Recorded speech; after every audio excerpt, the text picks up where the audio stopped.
29, 30 இந்த தேதிகளில் தெற்கு பகுதியிலையும் டெல்டா பகுதியிலையும் கடுமையான மழை பெய்யும், கனமழை பெய்யும் ஒரு எச்சரிக்கை விடுத்திருக்கிறாங்க.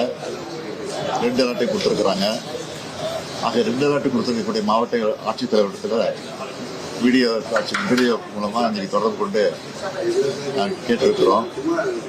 ஏற்கனவே நேற்றைய தினம் இது குறித்து என்னுடைய தலைமையில் சிஎஸ் உடைய முன்னிலையில் உயர் அதிகாரிகள் கூட்டத்தை கூட்டி எல்லா துறை அதிகாரிகள் கூட்டத்தை கூட்டி எச்சரிக்கையெல்லாம் எடுத்திருக்கிறோம், இன்ஸ்ட்ரக்ஷன் கொடுத்துருக்குறோம். எல்லா மாவட்டத்துக்கும் மானிட்டரிங் ஆஃபீஸ் அனுப்பிச்சு வச்சிருக்கிறோம். எல்லாரும் சேர்ந்துட்டாங்க. ஆக ஏற்கனவே எந்தெந்த இடம் பாதிக்கப்பட்டிருக்கோ அந்தந்த இடத்துல உஷாராக இருந்து கவனிக்கணும்னு சொல்லி உத்தரவு போட்டிருக்கோம்.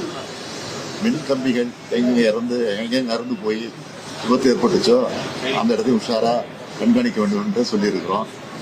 எனவே அதை எச்சரிக்கை சொல்லுகிற பணியை தான் இன்றைக்கு நாங்கள் மேற்கொண்டோம். சென்னையும் பாதிக்கப்படும். சென்னையில் அதிக மழை பெய்யுன்னு சொல்றாங்க.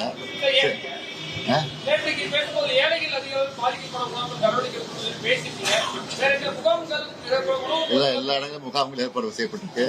தேவையான உணவு கொடுப்பதற்கு ஏற்பாடு செய்யப்பட்டிருக்கு.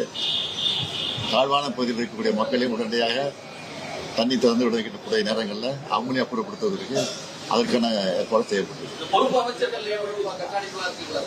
ஏற்கனவே அந்தந்த மாவட்டத்தில் பொறுப்பு அமைச்சர் இருக்காங்க. அவங்களும் அதை கண்காணிச்சுட்டு இருக்காங்க. அவர் வஞ்சிக்காம இருந்தால் போதும். அதுதான் முக்கியம். அவர் சொல்லிட்டு தான் இருப்பாரு. அதெல்லாம் அந்த மாதிரிலாம் ஒன்றும் கிடையாது.